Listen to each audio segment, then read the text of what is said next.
Ayon sa aking tansya at pananiliksik, mahigit 1 billion pesos ang ginastos ni Congressman Edwin Garjola para kay Vilma Santos Recto at Lucky Manzano sa iba pa nilang mga kandidato at sa sarili niya bilang first nominee ng CWS party list sa 2025 elections.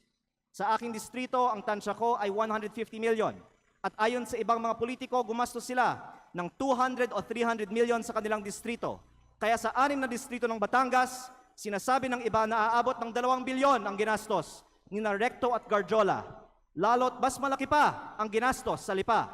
Pero hindi po ko bubuksan ang mga kinatawan ng Lipa sa aking pahayag na ito.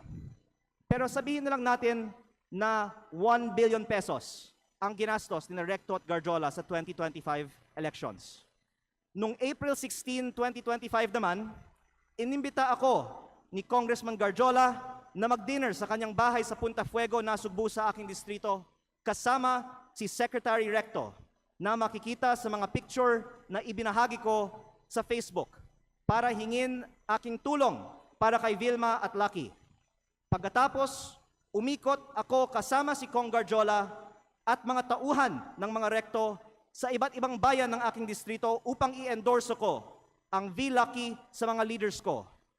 Pagkatapos ng mga meeting, nakatanggap ako ng reports na may ibinigay umano na cash para ikampanya si Vilma at Lucky na galing raw kay Congressman Garjola. Tila si Congressman Garjola ang gumagastos para sa kampanya ni V. Lucky. Batay sa aking mga nakita sa aking distrito at sa mga pagpupulong at materyales kung saan ang nakalagay ay Vilma Santos Recto, Lucky Manzano at CWS party list.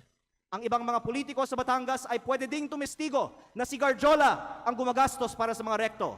Kahit pagkatapos ng eleksyon, ibinahagi ko din sa Facebook ang picture ng meeting ni Gov. Vilma at Secretary Ralph sa mga mayors ng Batangas sa Tagaytay Highlands noong August 15 na ayon sa mga dumalo ay hosted by Congressman Garjola.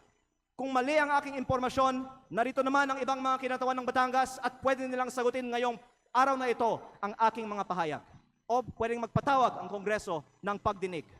At kung totoo na 1 billion pesos o mahigit pa ang ginastos ni Congressman Garjola para sa mga Recto sa nakaraang kampanya, ang susunod na tanong ay, bakit si Garjola gumastos ng mahigit 1 billion piso para sa mga Recto? Ito ba ay pagkakaibigan lang o may ginagawa ba si Ralph Recto as Cabinet Secretary of the Republic of the Philippines para makapaggastos ng ganito si Garjola?